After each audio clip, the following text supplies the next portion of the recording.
house at this hour of night?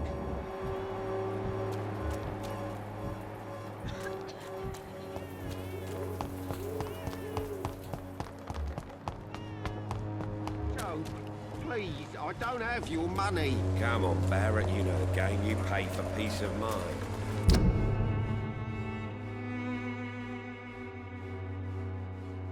God, you just look the other way this week, Joe. Come on, we can sort it out, right? It's not my call. You are blinded by your false faith, imprisoned by your daily routine. Good evening, Mr. Whitaker. It's Father Whitaker, my son. So, are you still lost in your rational delusions?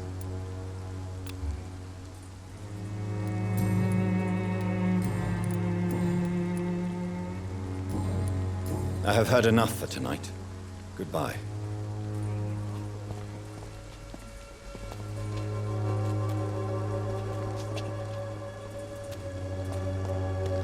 Soon the time will come when you will all be judged for your sins.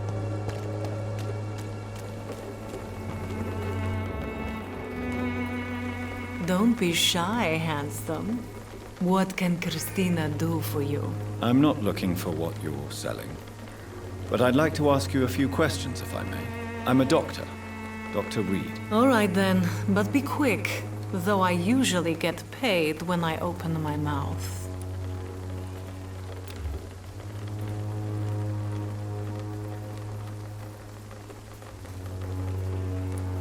Do you know Nurse Dorothy Crane from the Pembroke Hospital?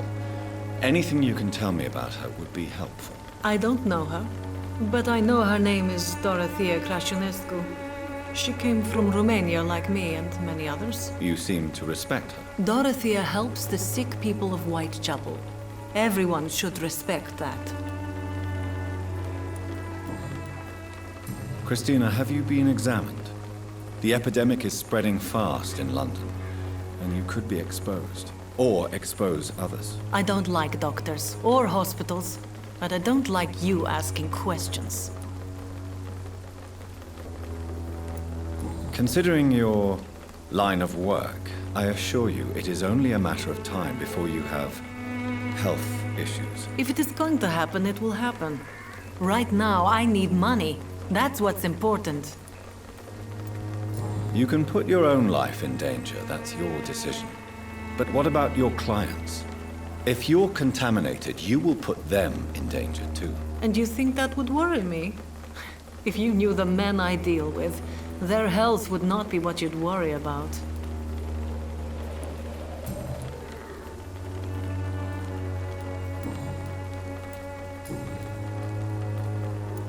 Tell me about yourself. Are you joking with me? People don't usually come to see me for conversation. I have no interest in your work. I am, however, curious as to what led you into this career. Short story. The war, exile, and England.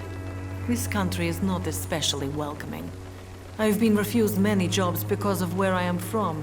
I had few options left.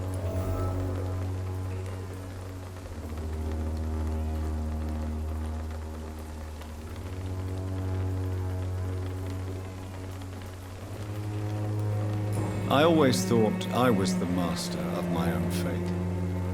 But now I know we don't always have control over our lives. I don't judge you. You know, this money is not only for me. I have good reasons to need this money quickly, but it is not your concern, Doctor.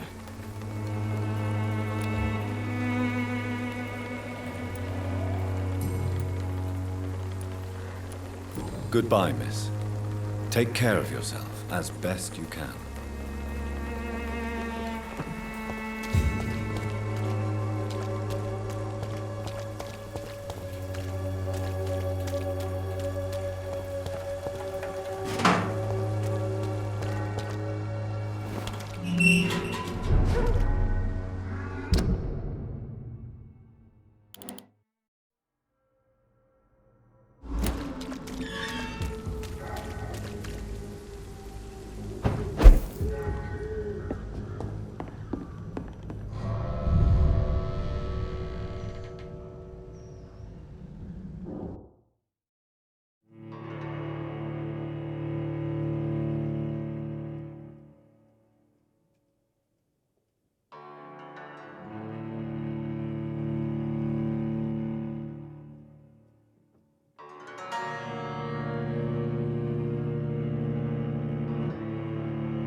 Good evening, Christina. Change your mind, Mr. Reed?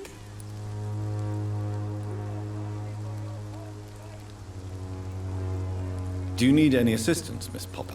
It depends on the price of your medicine. I am shocked that you would think I am that sort of man. Forgive my suspicion. I'm so used to liars with good manners. Thank you, sir.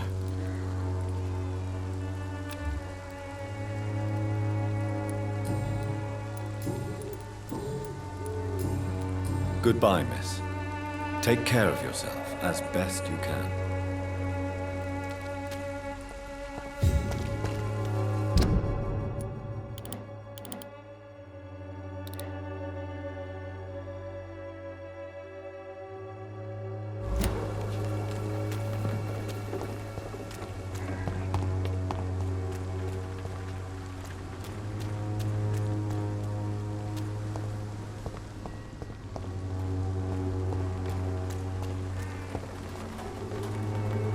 Excuse me, sir. Are you familiar with this part of town? Name's Clayton Darby, reporter. Sorry, I'm new to Whitechapel. But perhaps you could help me since you're a journalist. My name is Jonathan Reed. Dr. Reed, the famous surgeon. I'll gladly help if I'm able, sir.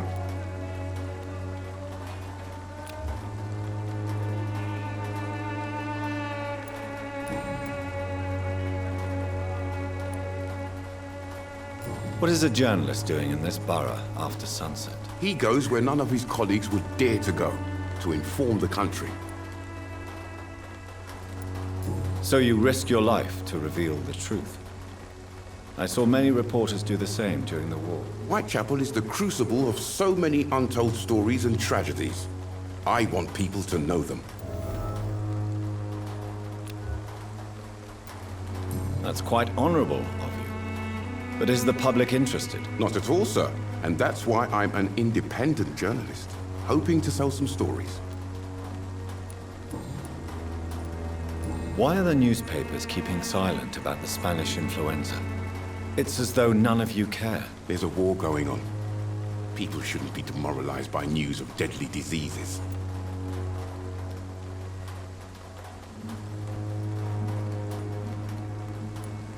It's a disgrace. People are left to die alone. No one is properly informed of the risks. These are bad times indeed. So much for the glorious British Empire. Have you any idea of the danger you face in these streets at night? I've had to run and hide more than once from frenzied mobs incensed by the fever. Do you think the flu is really responsible for this, Doctor?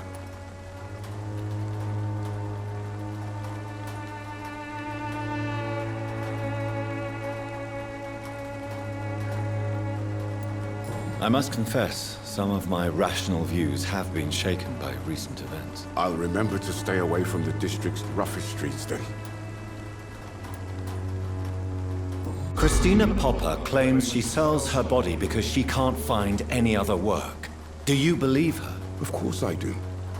Her story is exactly what I want my readers to understand. We live in an intolerant and divided nation. Do you think things will ever change, Mr. Darby? I believe the situation can only improve. And now that women can vote, I'm convinced things will change.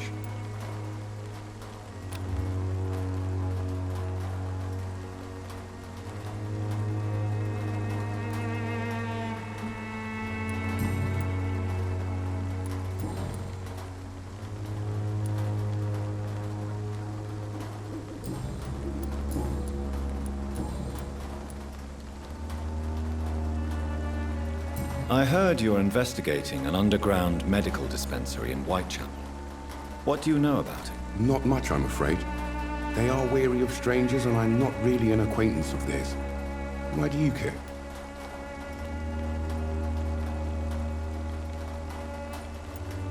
I'm afraid one of the nurses from the Pembroke Hospital may be involved with unsavory activities. Ah, could it be Dorothy Crane? Without a doubt, you are a damn fine journalist, Mr. Darby. What do you know of her accomplice, a man named Darius? I don't know much about the man. He's very cautious. Never goes out. Doesn't seem to have any friends or family. He has no relatives at all? No, except for that strange man, a poet named Richard Nithercott, who sometimes comes by. Darius would never let him in. Where can I find this Mr. Nithercott? He spends most of his time lurking around Whitechapel, talking to himself or declaring verses. These days, you can usually find him behind the church. He never goes out? No. A few days ago, he unexpectedly did. I followed him, but it was just a ruse to keep me away from his house. Really? How do you know? He went to the nearest mailbox, but just before posting his letter, he ripped it up and threw it away.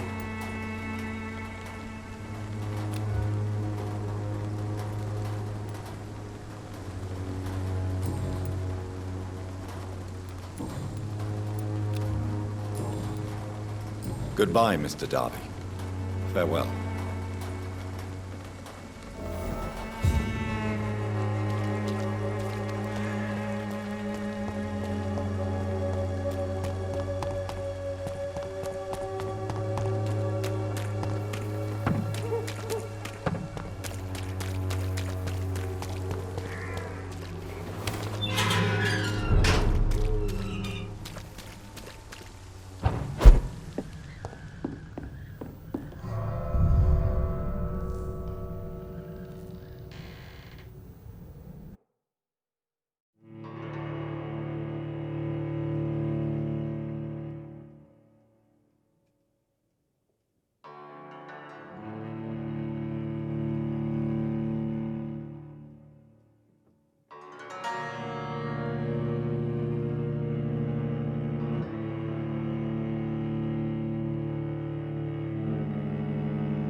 Against malevolence and trickery. Good evening, Doctor. Can I help you?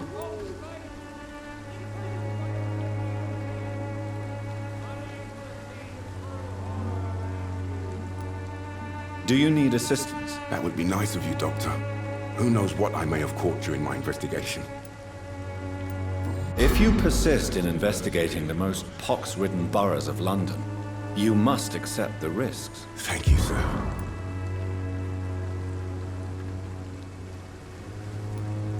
Goodbye, Mr. Darby. Farewell.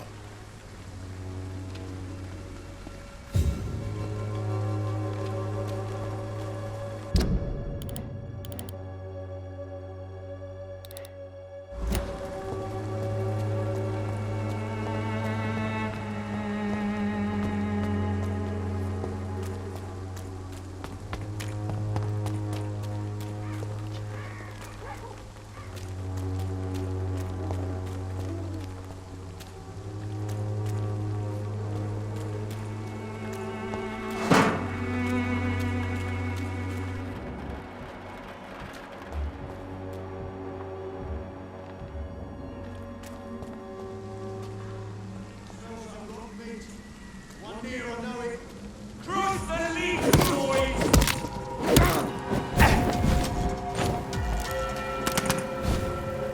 Die, beast! Die! Send you lucky legal victory!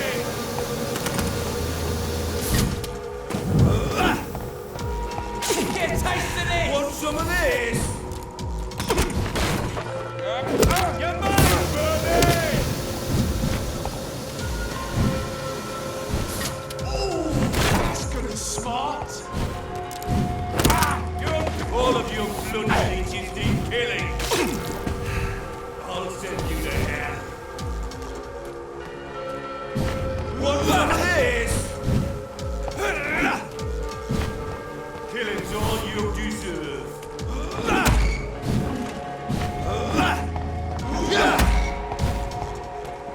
I'll send you back in a fucking grave!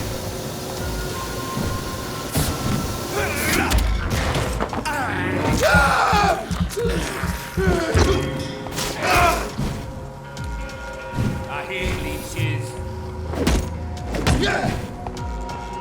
Die, leech!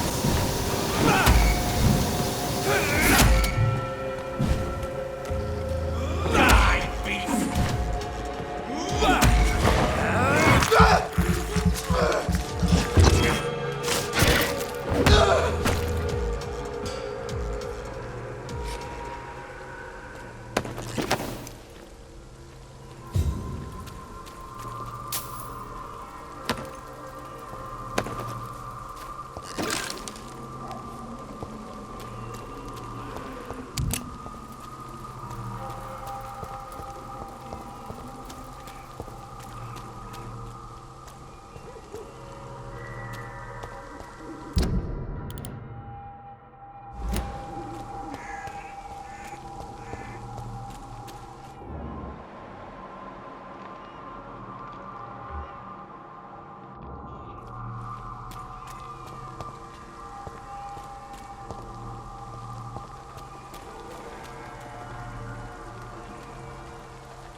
Good evening, sir. I'm Dr. Reed. I would like to ask you a few questions. Please be my guest. Although I may not be the best informant regarding this part of town, my words speak about that which the eyes cannot see. Really? Are you an artist of some kind? I'm a poet, sir. Richard Nethercott, at your service. Do you need medical attention, sir? It may be wise to let you prescribe me something. I don't feel like I should. I understand your appetite for words and macabre beauty, sir. But you should be more careful. The nutrition of my mind is more important than my physical health. But I appreciate your concern, sir.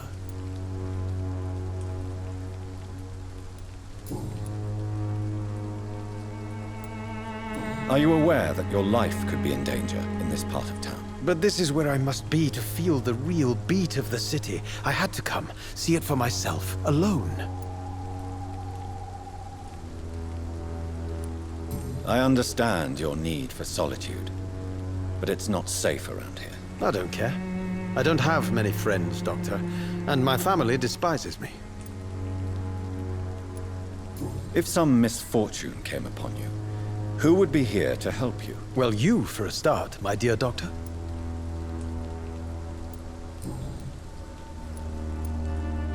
May I ask what you're doing at this hour of night, sir? Do you live here? Not at all. I'm just enjoying the pleasure of a quiet walk. Though night talks are always preferable, if you ask me. Especially with strangers.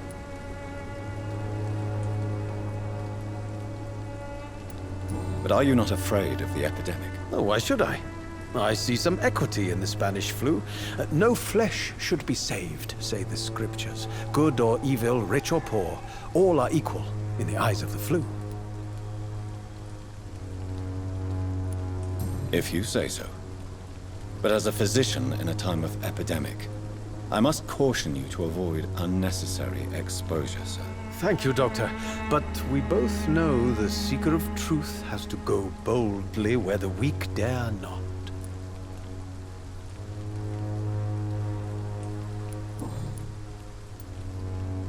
What are your thoughts on the terrible situation in this city? Terrible, you say? No. Of course, the death of so many innocents is a tragedy. But the scourge has not been all bad for the city. Oh, no, sir. What are you talking about? Do you remember London before the flu? Noisy, cacophonic, quiet nowhere to be found. And now, listen to this oddly peaceful silence.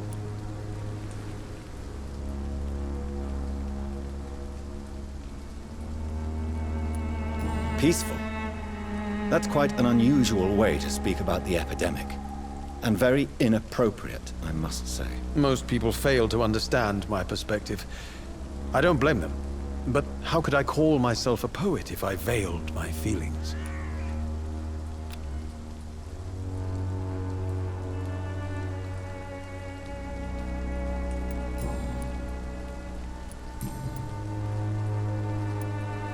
Tell me, Mr. Nethercott, why seek inspiration in Whitechapel?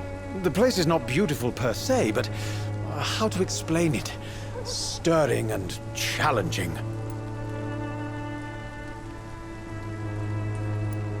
Do you not think it a little morbid? On the contrary, sir. Whitechapel is full of life, full of beauty. Just like my dear muse, the wonderful Camellia. What can you tell me about Camellia? Not much. And that's the beauty of it. She can't speak, you know. She's a locked mystery who exhales kindness and sweetness.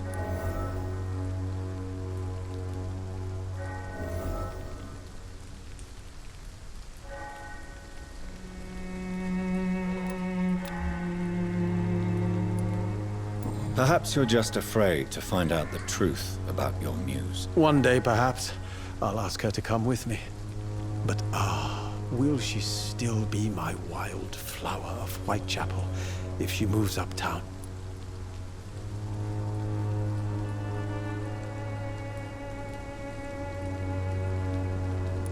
And have you ever tried to learn more about her? Where she lives?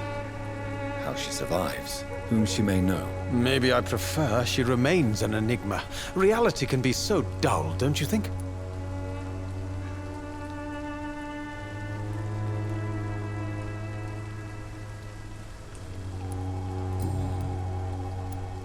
In what way, exactly? The struggle by gaslight, the barren smiles and the arid hunger under the rain. If you say so. Such vibrant antagonism and vivid paradox, the stripped humanity raged across each street.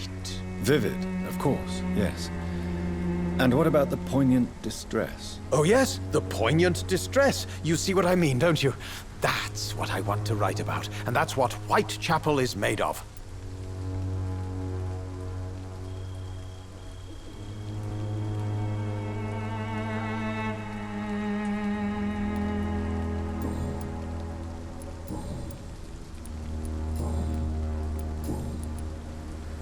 May I ask you a few questions about the district? Extraordinary part of town, is it not? I'll be glad to help you, if I can. I'm looking for Dorothy Crane, a nurse who lives in this vicinity. Dorothy Crane. Oh, I love the name. The Crane of Whitechapel. Sounds very mysterious. But, sorry, no, never heard of her. What can you tell me about an old man called Darius? Darius Petrescu. Yes, I know him. At first, I thought he was only a small publisher. I invited him to publish my work, but his reaction was pretty clear. Not interested in your talent? Darius is an old political activist who takes delight in printing tracts and lampoons. Those communist activities only require mediocre writing skills.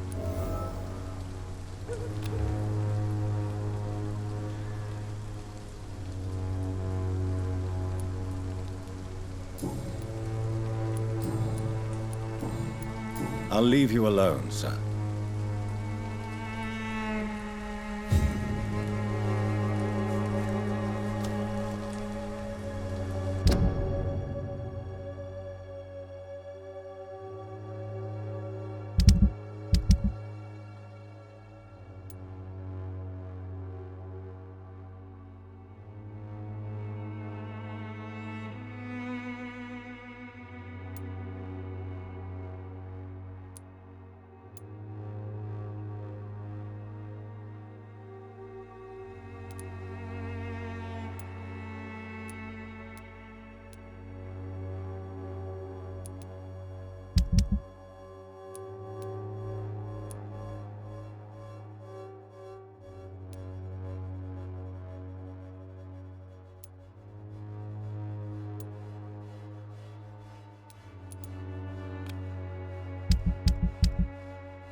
Good evening, Mr. Nithercott. And good evening to you.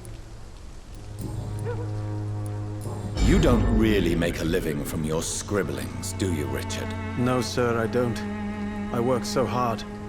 I put all my time, my energy, my devotion into the precise carving of words.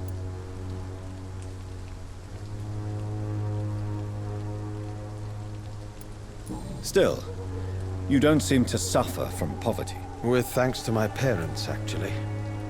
I'm afraid I would not be able to live on my own without their help. You seem embarrassed. Someday I hope to proudly offer my first publication to my parents. Until that day, I'll remain the failure of a son they have to support.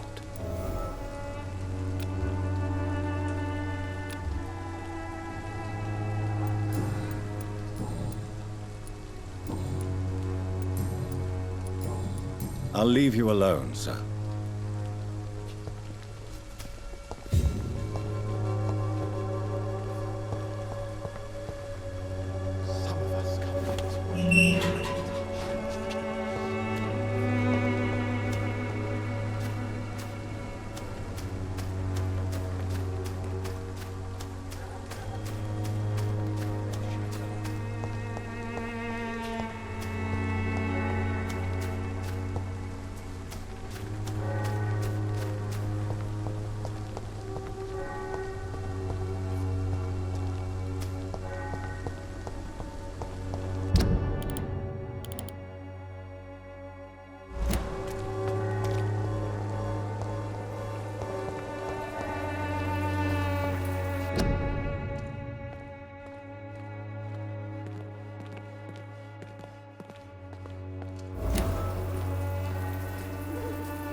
Good evening, miss.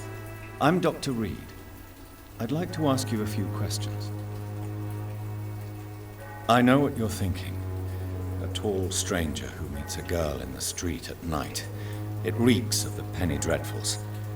But I mean you no harm, truly.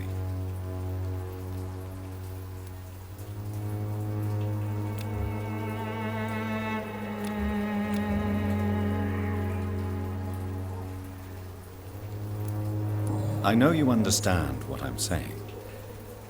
Your silence has nothing to do with you being mute, does it?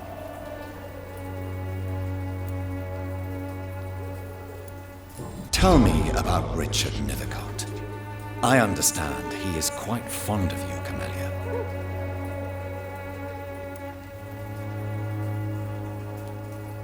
Camellia, I know you work for Dorothy Crane. Please tell me about her secret dispensary. A stubborn and mute comrade. Nurse Crane and Darius Petrescu have been clever.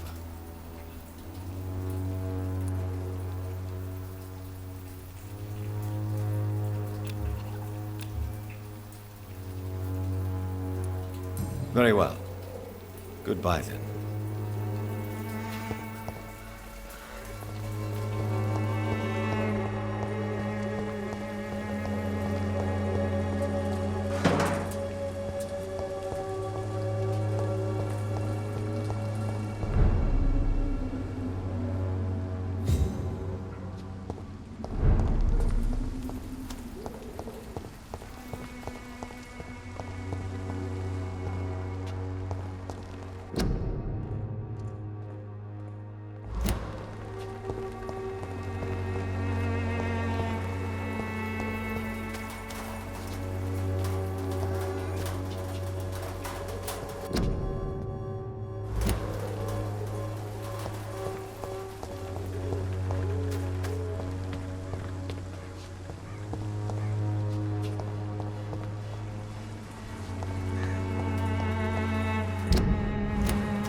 The content of Darius' letter to his children could give me more leverage to enter.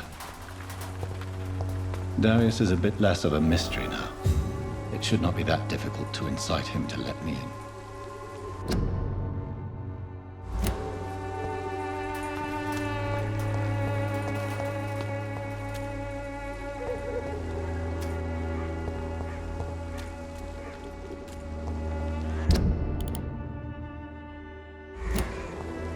I cannot enter.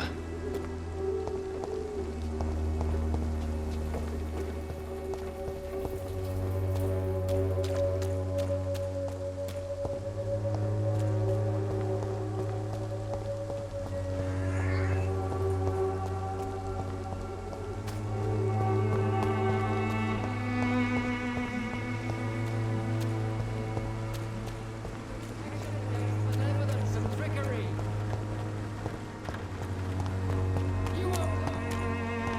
I'm cheap.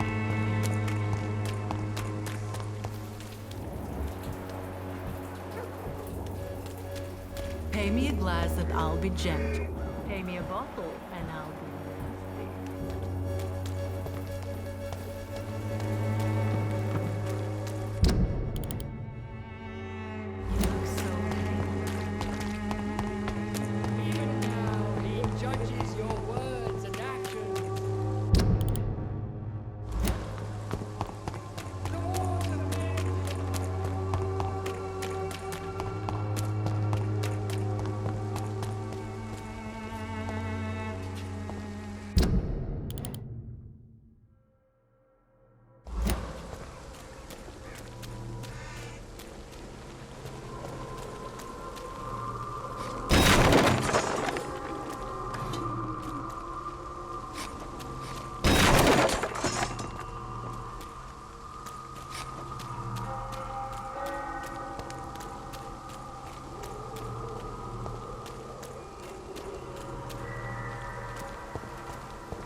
This could be the box Lewis thought he lost. There's a letter inside.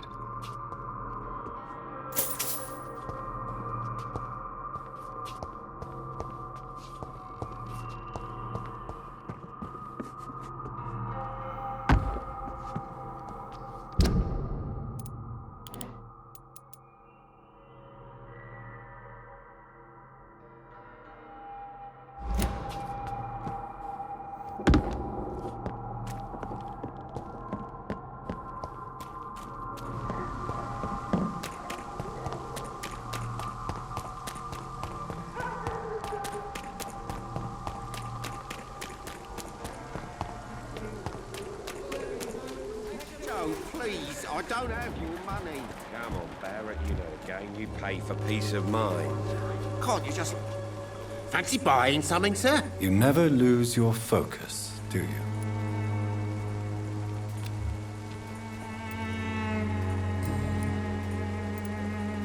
What do you know of Harry Peterson? The boy seems so fragile.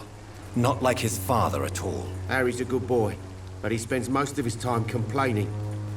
He's had it tough, all right, but he needs to grow a pair. What troubles him exactly? But despite being his father's son, almost everything, I think.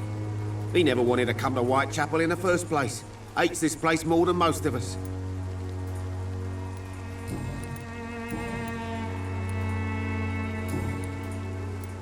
Right then. Show me what you have.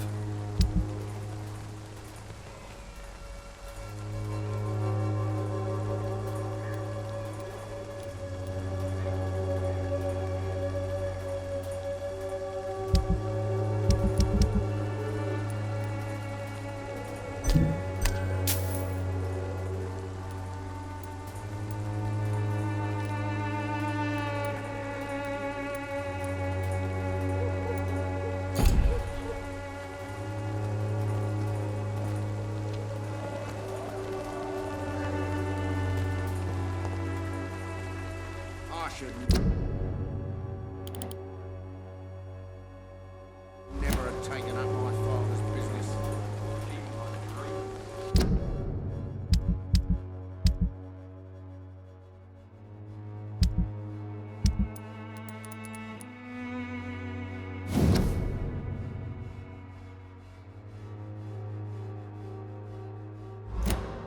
A love letter from Joe Peterson's wife, addressed to Barrett Lewis. Who should I give it to, I wonder?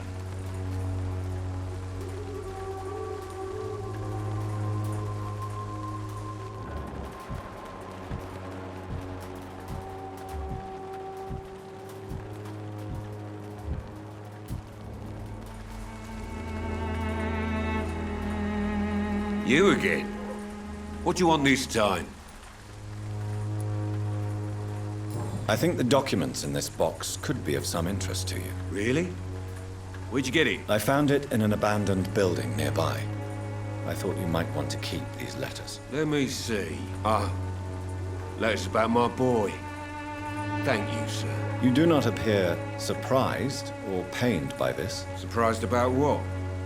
Harry's my son, I'm his father, and that's all there is to know, don't you think? Yes, I suppose you're right. Here's a little something for your trouble.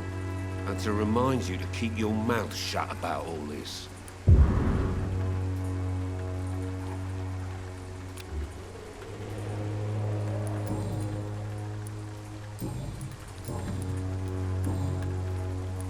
Goodbye, Mr. Peterson.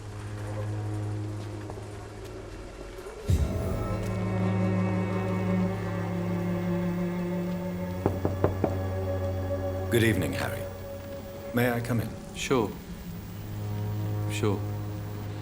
Is there only pain and suffering in this world? So, may I ask you a few questions? I'm not bothered. What could be worse?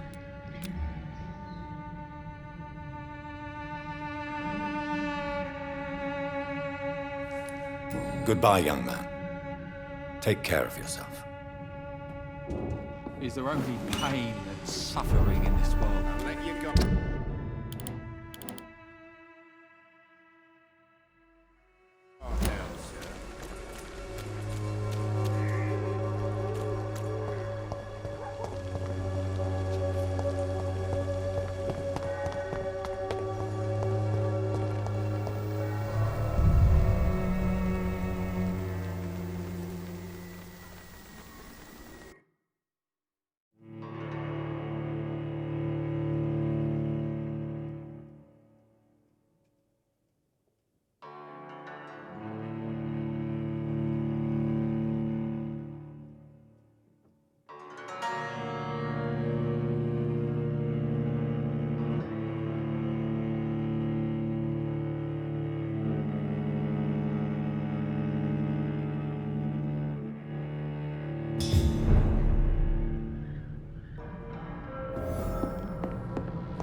Come on, take a look. Don't be afraid.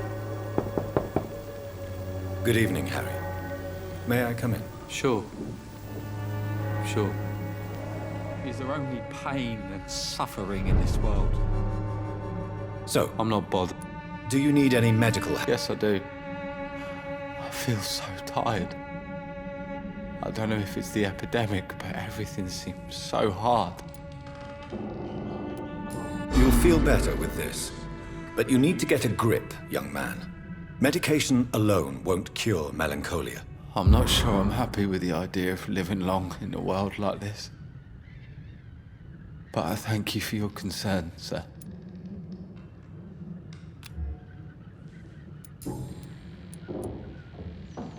Do you remember when Barrett Lewis was close to your family?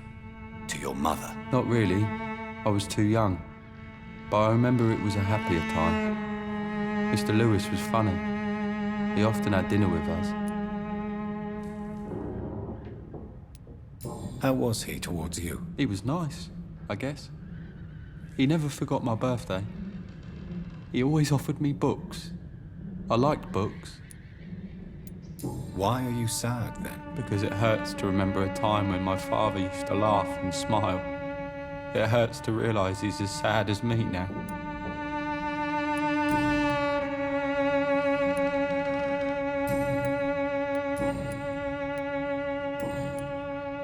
Goodbye, young man.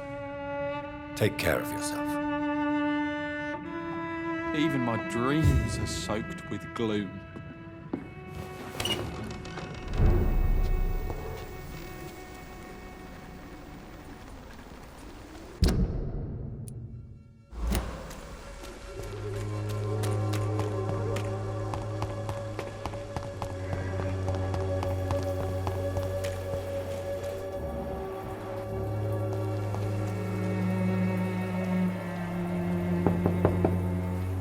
Mr. Petrescu, just 1 minute, please. You again. Go away.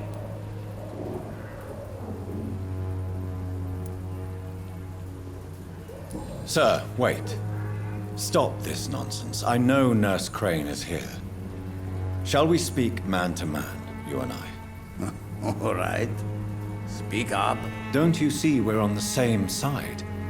We fight to help the poor, sick, and abandoned. I'm nothing like you, Mr. Doctor. Yes, you are. You too believe in providing medical care without charge. You know what we have to sacrifice to make the world a better place. I have to admit your words have conviction. All right, I'll let you see Dorothea. Don't make me regret this, though.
It's locked.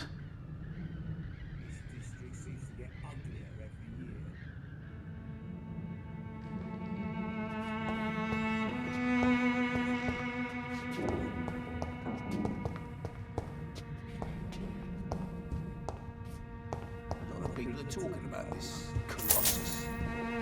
Perhaps I should look into it.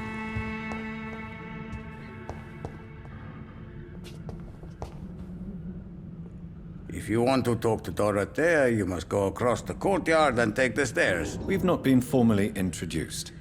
May I ask your name and occupation, sir? I am Darius Petrescu. I'm here to keep snitches and spies away from Dorothea. And I also run this little print shop.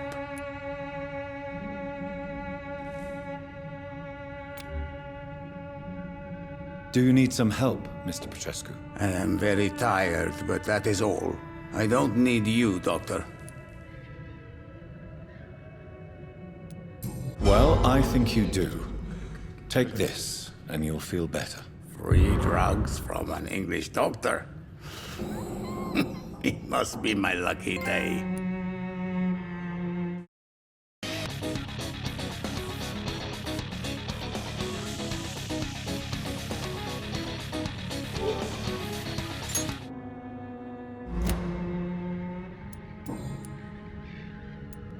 So Dorothy's real name is not Crane? Like myself and many people in this area. Dorothea is from occupied Romania. That's all you need to know. She seems important to the community. More than you can imagine. The West End does not want to hear of Whitechapel's misery. Dorothea is one of the few doing something about it.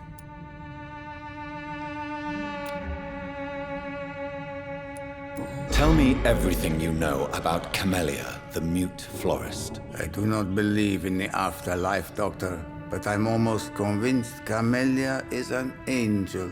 She volunteered to give out our medical leaflets. Are you not worried for her safety? She is as brave as she is tough, and clever, too. If only I had met her when I was younger. Are you in love with Camellia, Mr. Petrescu? Don't be stupid. If I had met her when I was younger, we could have won our revolution. Who is she, really? Do you know where she's from? She's not from around here, that's all we know. Camellia is not even her name.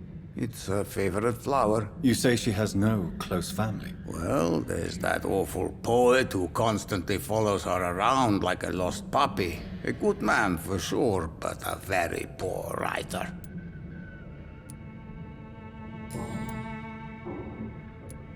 Tell me everything. I do not believe in... Did you refuse to publish Richard Nethercott's previous works, Darius? Yes. His manuscript is as pompous as he is starched. Now there's a man who loves the sound of his own voice. You could have told him so. As a great writer recently said, politeness is the most acceptable hypocrisy.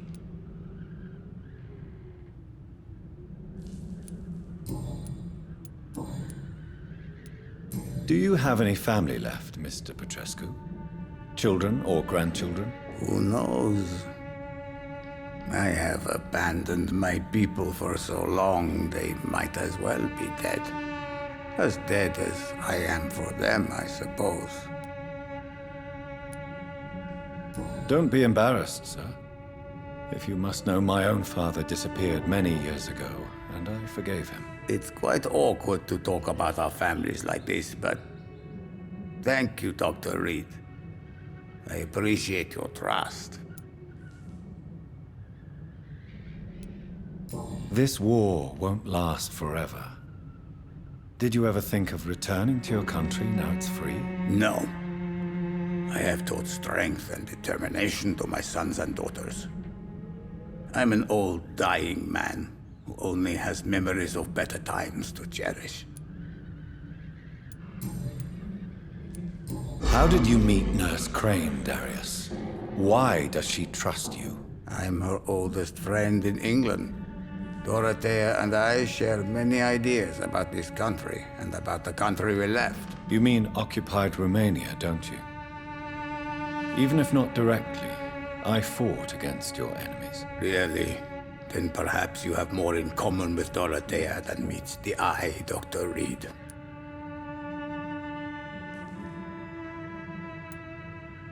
I know you fought for your country when it was occupied, Darius. Tell me more about it. I know my days are numbered, and I know I won't see my homeland again.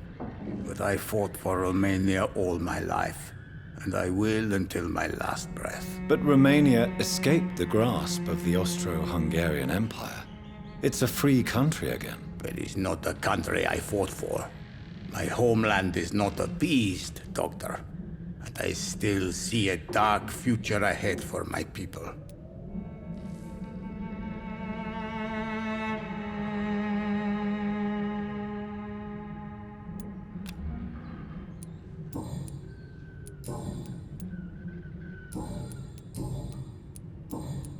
Goodbye, Mr. Petrescu.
need help!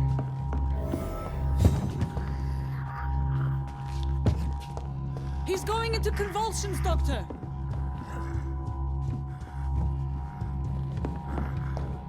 Dr. Reed! What do we have here, nurse? Patient Razvan Vasily. High fever running on 3 days. Complaints of dizziness, muscle aches, and head pain. Diagnosed with influenza. Treatment? Aspirin and salicin for the fever and discomfort.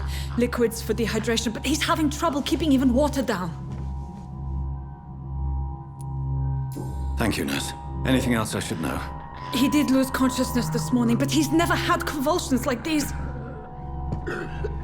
He's not convulsing, he's choking. He's not getting any air. Scalpel! Hand me that scalpel! What can I do, Doctor?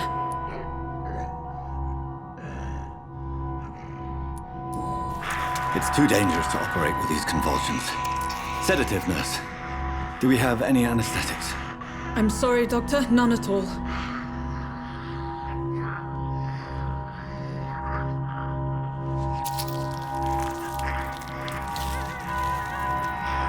I need to perform a tracheostomy. Short pipe.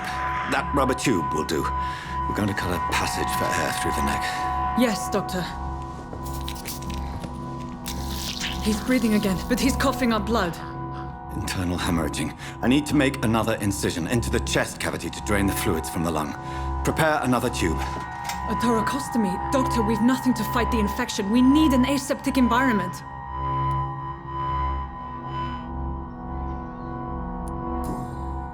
Right then, Nurse Crane. What do you suggest we do? I've no idea. I'm not the doctor. Time is of the essence. We need to perform a thoracic drain. Yes, Doctor.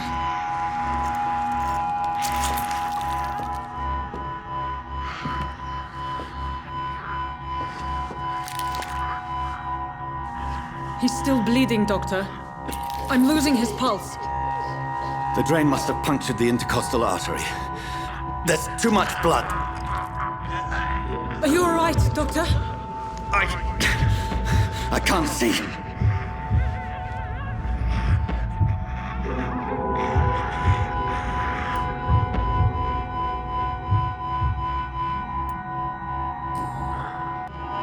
I must first suture the artery.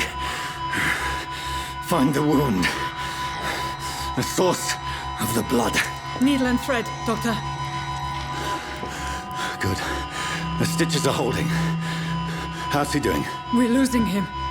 We've lost his pulse. He's dying, Doctor!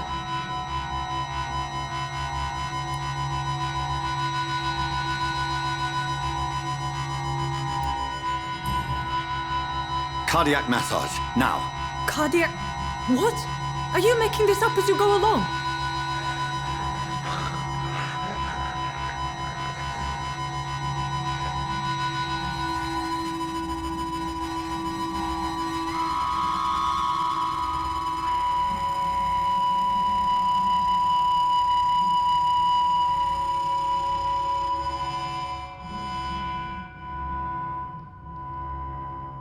We've lost the pulse.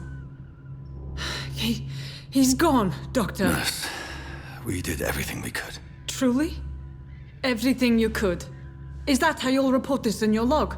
Is this how the war went? Piling up one poor corpse beside the next? This was not an influenza-induced seizure. I've never seen symptoms like these on the continent. Neither have I. But the previous symptoms leading up to this attack were the same, indistinguishable from the epidemic. No. There was something more vile in these reactions. Something primitive. There have been numerous reports of mental breakdowns caused by the fever that accompanies the flu itself, Doctor. Yes, but... I'd best take some samples of the blood for analysis.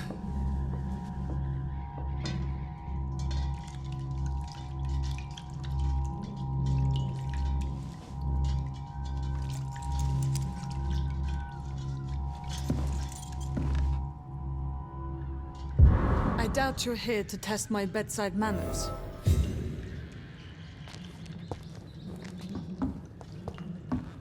It's locked, all right. It's locked.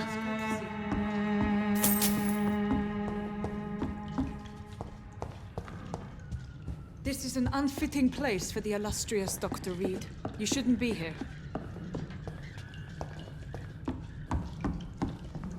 I suspect it was more than intuition alone that led you to us. So, how might I be of service, Dr. Reed?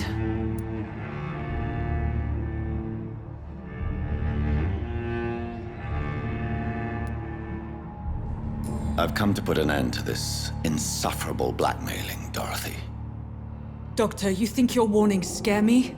I've stolen and plied, blackmailed and lied, but what else am I to do? I'm all these people have. But why Lady Ashbury? Why her, of all people? She's pristine and proper, all right. But that she-wolf in sheep's clothing murders the poor for sport. I have her where she belongs, and I'll milk her for all she's got.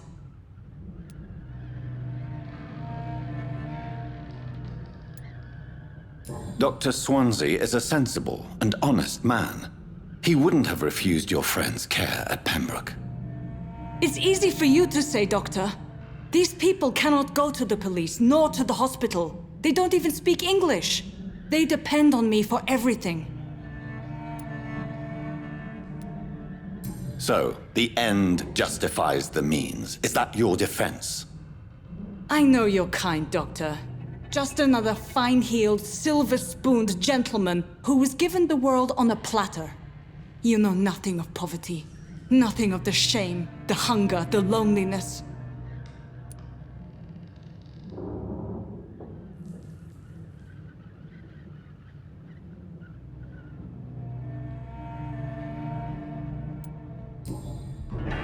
You've convinced me of the sincerity of your actions and their noble justifications. But all the same, blackmail is a crime, and it will stop, Nurse Crane. So, are you going to turn me over to the authorities?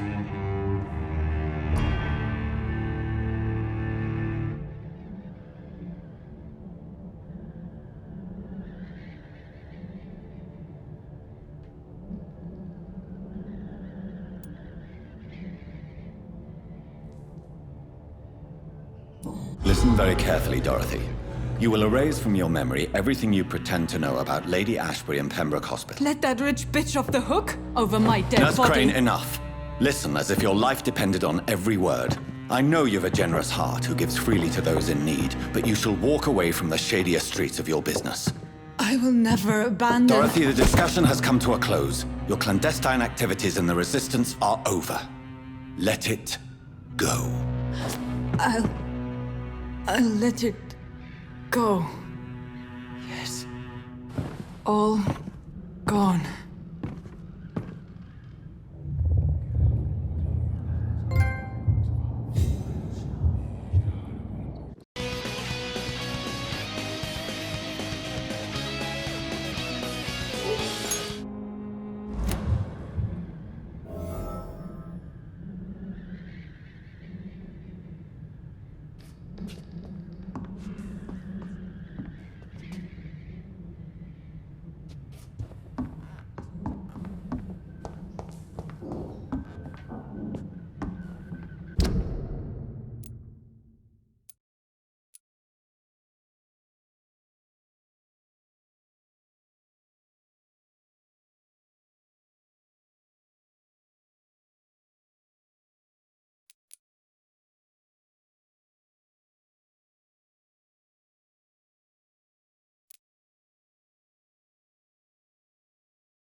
civilians allowed, sir.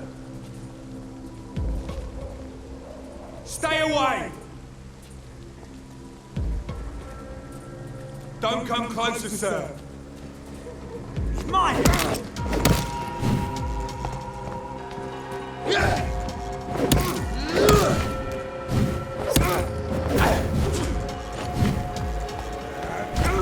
Burn it, boys! Bloody leech!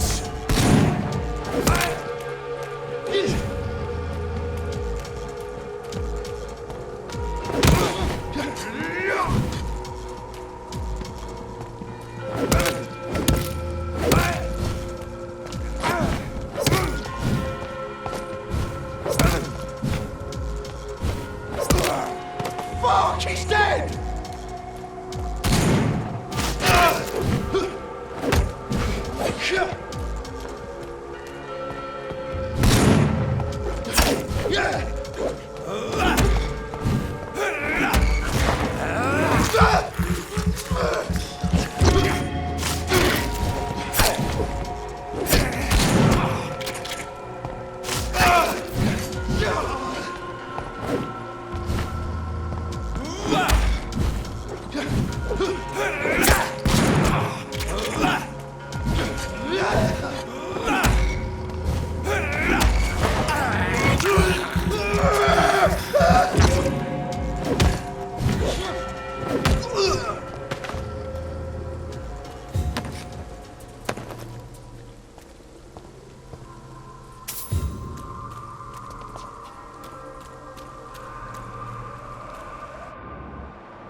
Good evening, my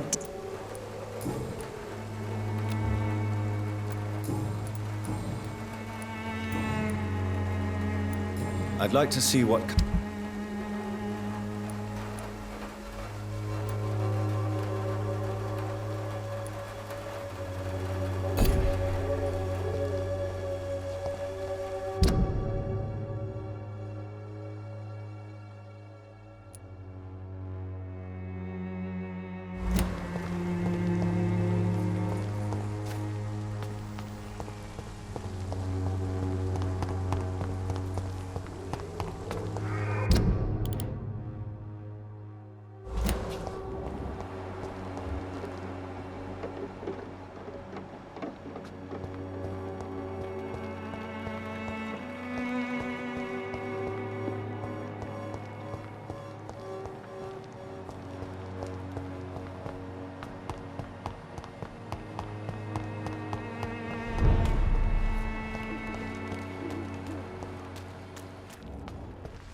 Human blood. Whoever left these marks did so deliberately.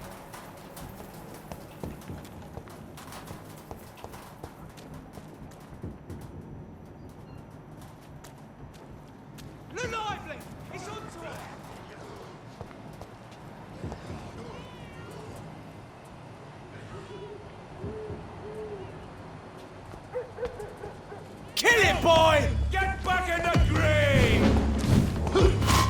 Crush the leech, boys!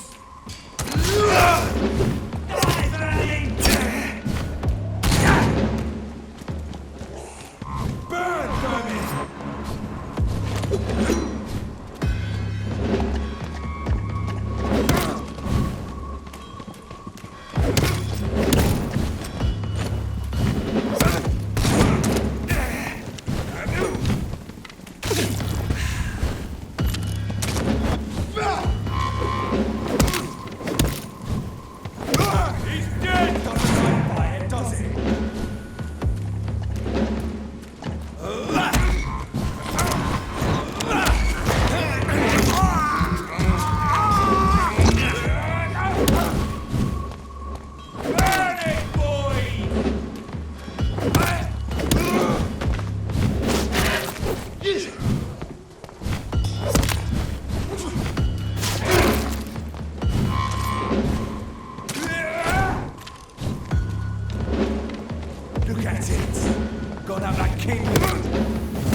would ask you to avert your eyes, sir.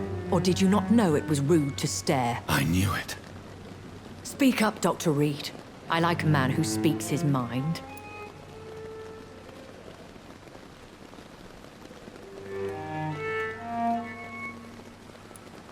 Hiding your true appetites behind a facade of compassion. Bravo. Very clever indeed. Spare me your sarcasm, Jonathan. You are but newly born in this world. So in the end, the accusation was true, wasn't it? The situation is somewhat awkward nonetheless. I have not been observed sustaining myself for many decades. I have to say I'm a trifle embarrassed. Anyway, I have concluded my inquiries concerning your blackmailer. I see. Please excuse my agitated state.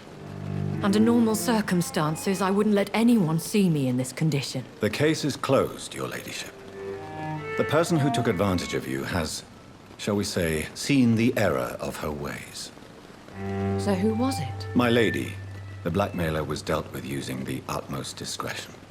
The culprit's identity is of no relevance. Thank you, Jonathan. That is exactly what I needed from you. You have proven your loyalty, so, as a friend, please accept this small token of my appreciation. Thank you, my lady. If you have an inclination to learn more about vampires or your current situation, I will be glad to aid you in your quest for knowledge.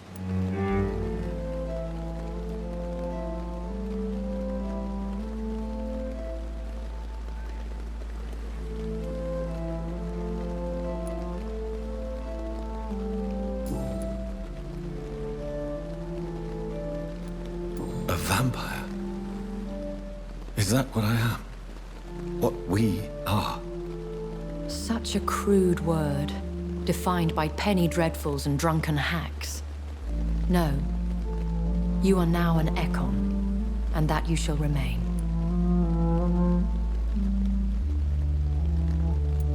So we are Ekons. How can I identify us amongst other vampires? How to put it? All Ekon are vampires. But all vampires are not Ekon. We are but a branch of the immortal tree.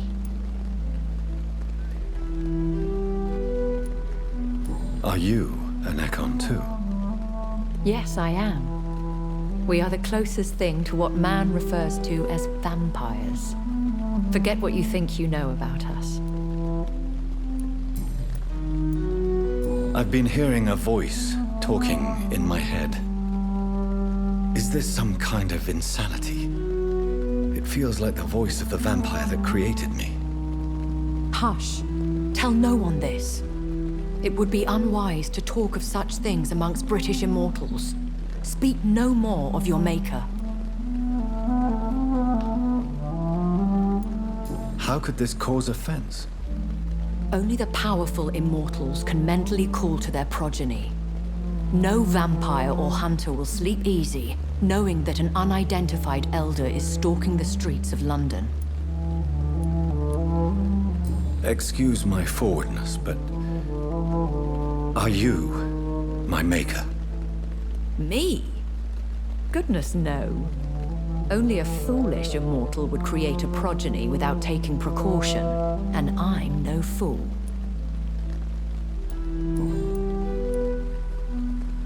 I don't understand. Why was I created and then left for dead? That is a question only the one who made you can answer. It's not normal practice.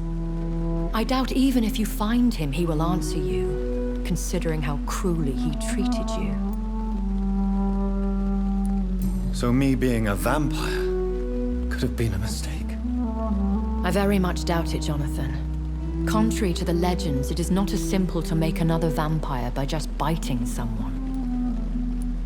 I'd like to avoid creating another vampire by mistake anyway. Tell me, how is it done? The process is dangerous. It could even kill your potential progeny. If you did decide to sire an offspring, they must drink of your blood, Jonathan.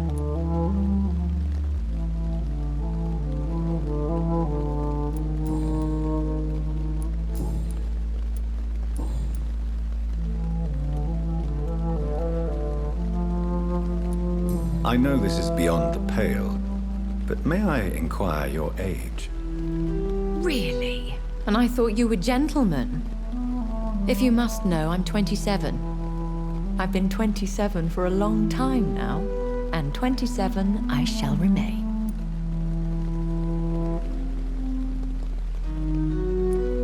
And who bestowed upon you this eternal youth?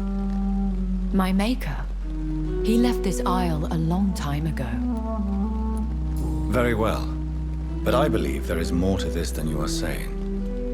A lady has to have some secrets.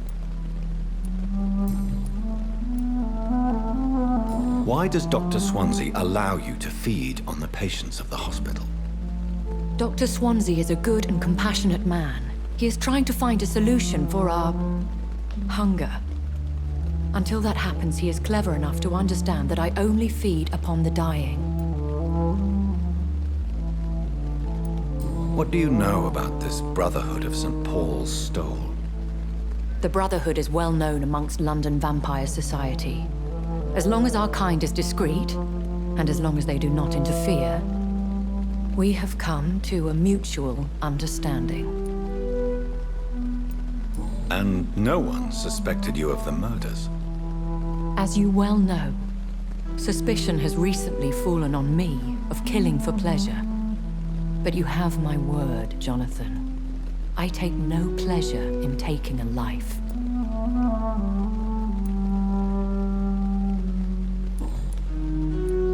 Why did you save me in the canning factory? I could hardly stand by and watch such a promising young blood as yourself be torn to shreds by some gutter scowl. William Bishop wasn't the vampire that created me then? No, Jonathan. Whatever their strength and demeanor, scowls are the progeny of careless vampires. It cannot be the other way round. What type of vampire is a skull? Not a true vampire. The deformed offspring of lesser vampires. It is a shame these creatures run wild, slaves to their baser instincts.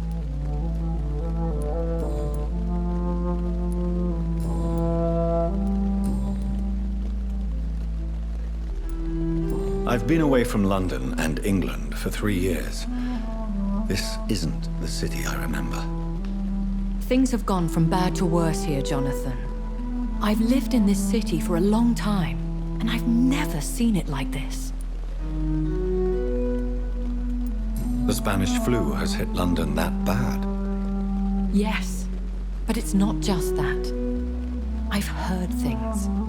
Things I've not heard for a very, very long time. There are whispers in the shadows. Something far worse than the Spanish flu is here in the city.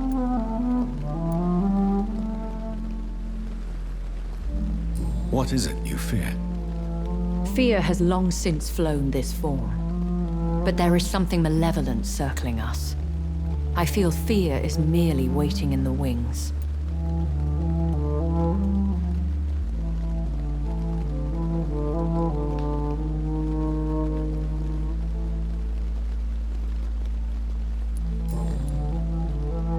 Are there many vampires here in London?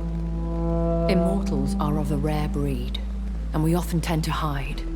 But you may occasionally meet some of us at night. Do you know any of them? Have you an idea of the identity of the vampire who attacked me? You mean your maker? No, Jonathan, I have no clue. But I fear he or she is as careless as cruel. To let you discover your new condition by yourself. What do you mean? Every now and then, you may discover an immortal in the deep of the night. But we are a rare and reclusive breed. Our progeny is almost never accidental. Will they all be as affable as you, my lady? I do not see why not. But remember, even the shark smiles before he bites. That sounds like a lesson from experience. Vampire politics are as intricate and sometimes tedious as a game of chess in a gentleman's club. I've learned from experience it is best to decline to play.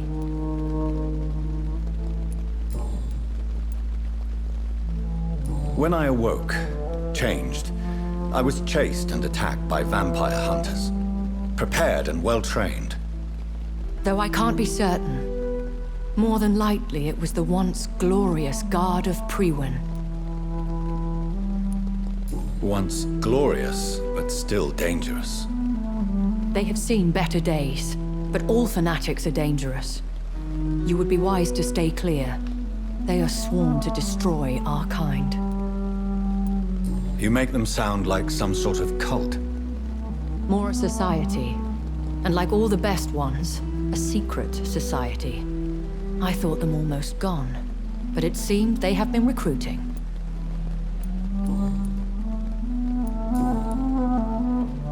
I bid you farewell, for now, my lady. I must quickly analyze the blood I took from Nurse Crane's patient.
Razvan Vasily was infected by Spanish flu, but also has the highly unstable blood of the Skulls. Is the London vampire epidemic transmitted through the flu? I should talk to Dr. Swansea about it.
Evening, Edgar.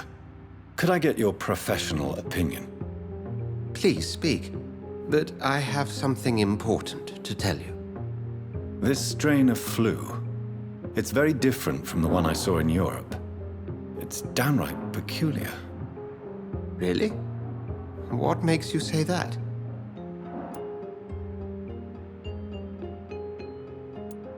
I've just looked at the blood of one of our recently deceased. I see. Do you have anything more to go on?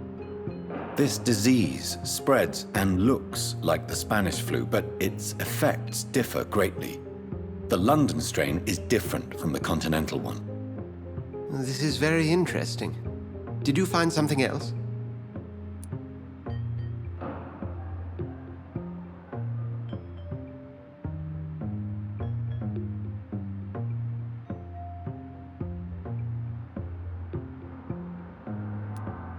Yes. Unlike the flu, the infected begin to show an increase in outwardly aggressive behavior. More than simple agitation. Once docile people become violent. You mean like rabies? Is there a chance we could create a vaccine, Jonathan, like Pasteur? By the stove, that would be smashing. There's a lot we're not seeing here. But it is spreading, and quickly. If we don't act, the whole city could be lost.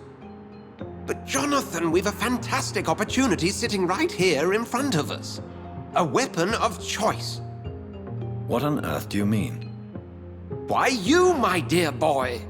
With your expertise and your blood, we could isolate the properties that course through your veins. Think about the possibilities.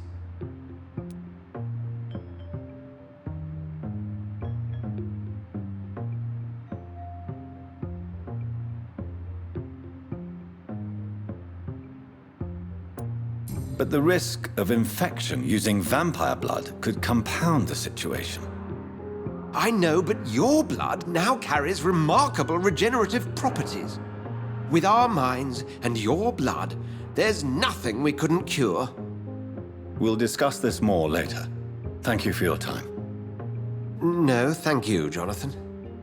But as I said, I needed to talk to you. I have some rather bad news. Yes? I'm afraid it's your sister. My sister? She's to be buried this evening at Whitechapel Cemetery. Your mother published the obituary this morning. I see. I'm sorry, Jonathan. Please accept my condolences.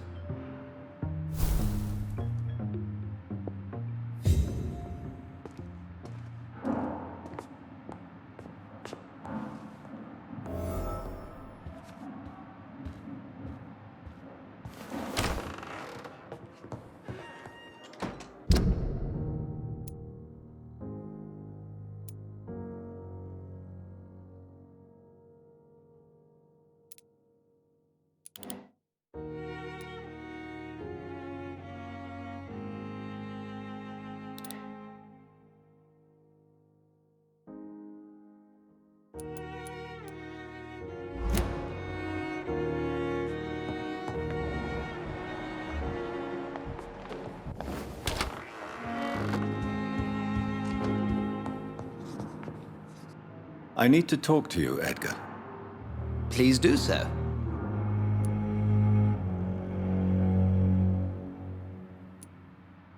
So you manage a hospital financed by a vampire? Yes, Pembroke was founded by Lady Ashbury. She's also our largest donor. A convenient yet expensive way to have a fresh supply of blood on hand, day and night, don't you think? All vampires drink blood by nature. Me, I praise the lady's exemplary moral fiber.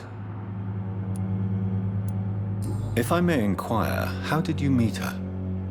Well, Jonathan, she sought me out and offered me the position. It's been a very profitable partnership for both parties.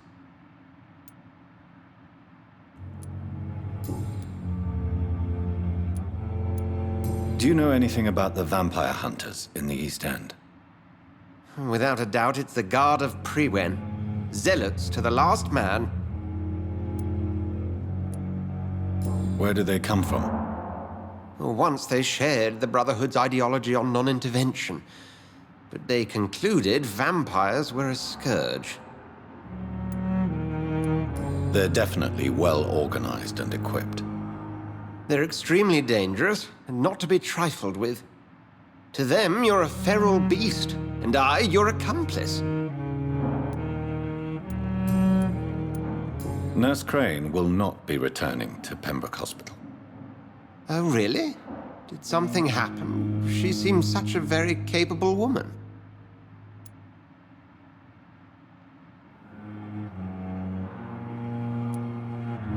She was blackmailing Lady Ashbury.